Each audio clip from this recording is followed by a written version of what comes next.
ekirwadde ekyekuusa ku COVID-19 ekyabaluseewo mu ggwanga erya China kitandise okwewanisa abantu emitima. Toseguka tubeere nga tutunuulira ensonga eno. Abakugu mu byobulamu mu nsi yonna bakyagenda mu maaso n'okwekenneenya ekirwadde ekipya ekyekuusa ku COVID-19 ekyabaluseewo mu ggwanga erya China gye buvuddeko, naye nga mu kaseera kano abakugu ekirwadde kino bakiyise pneumonia. Ekirwadde kino okufaananako ne COVID-19 kirwadde ekyekuusa ku kussa, era ng'omuntu bwe kikutte akaluubirizibwa mu kussa, oba katugambe ekirwadde kino kikwata mu bitundu mu lufuutifuuti ebimanyiddwa nga respiratory system. Mu kaseera kano ekirwadde ekyogerwako kisinze kweriisa nkuuli mu baana abato wakati w'emyaka 3 ne 14. Ekirwadde kino kisinze kwegirisiza mu bitundu ebyamambuka eggwanga lino erya China mu munisipaali ey'e Beijing, era ng'eno amalwaliro g'abaana gakubyeko ekintu ekitandise okwewanisa abantu emitima. Abamu ku baseneta okuva mu kibiina eky'abana Republican mu ggwanga erya America batandise okuperereza omukulembeze w'eggwanga lya America Joe Biden agira ssekkomo ku ntambula z'abantu abava e China okuyingira America nga nno kw'otadde n'abo abava mu America okugenda e China basobole okwekuuma, kubanga bagamba nti okwerinda si buti ebyava mu COVID-19 baabiraba.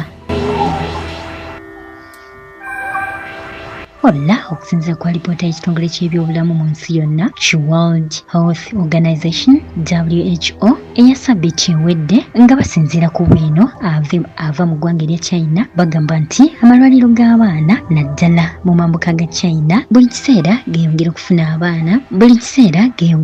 abaana abakwatiddwa ekirwadde kino, nga bano baba balina kirubyamiro ekingi ddala, era nga n'olw'ensonga eyo kino kitondawo obuzibu mu ngeri y'okussa. Wabula abakugu bagamba bakyagenda mu maaso n'okunoonyereza oba nga ddala ekirwadde kino kireetebwa vayirasi, ompozi nga bw'olaba vayirasi eyaleeta ekirwadde ekya COVID-19.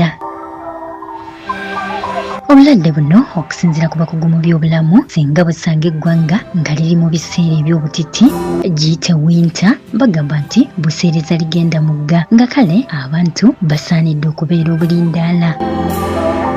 Okusinziira ku kunoonyereza, pneumonia alwaza abantu abasoba mu bukadde buli mwaka mu ggwanga erya America naddala mu biseera eby'obutiti giyite winter. Obulwadde obwa pneumonia obuwugirwako bukosa nnyo amawuggwe, era nga gwakutte atera okubeera n'omusujja, kiyegwa eky'amaanyi ssaako okukaluubirizibwa mu kussa. Okusinziira ku biva mu ggwanga lino erya China ssabbiiti emu gye twakakuba emabega bibadde biraga nti buli lunaku mu bitundu bino ebya Beijing amalwaliro g'abaana gabadde gafunanga abaana abalwadde 7 Wabula mu kaseera kano China yo yeegaana nti buno si bulwadde bupya, era ng'egamba nti omuntu tasobola bujja ku mulala era n'abusiiga omulala, era ng'egamba nti tebutambuzibwa bantu nga COVID-19 bwe yali. Era ng'ezo ze zimu ku alipoota aba-China ze baawa ekitongole ky'ebyobulamu ekya WHO World Health Organization. Wabula newankubadde nga China yeegaana nti obulwadde buno tebutambuzibwa bantu, kyokka era bwe gutyo bwe gwali ku COVID-19 era China eno yasooka kwegaana, wabula obulwadde buno ne butandika okusaasaanira ensi yonna. Mu kaseera kano ekitongole kya World Health Organization kyekivudde kivaayo nkisaba China ereete byonna ebiriwo mu kaseera kano mu bujjuvu basobole okumanya ekituufu ekigenda mu maaso, kubanga bagamba nti China byebawa mu kaseera kano tebimatiza.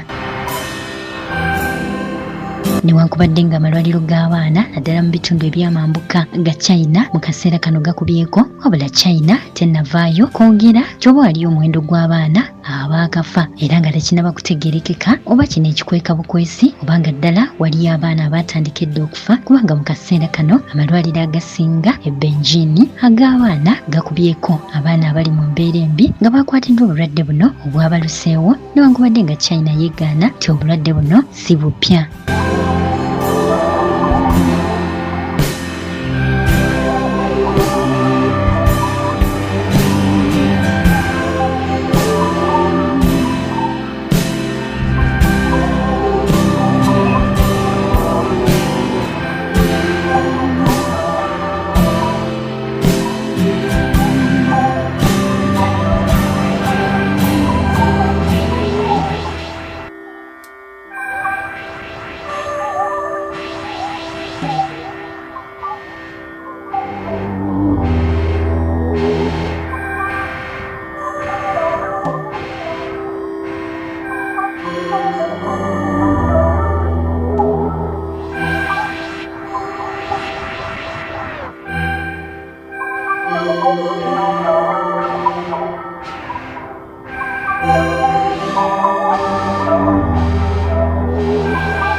88.8 CBS FM.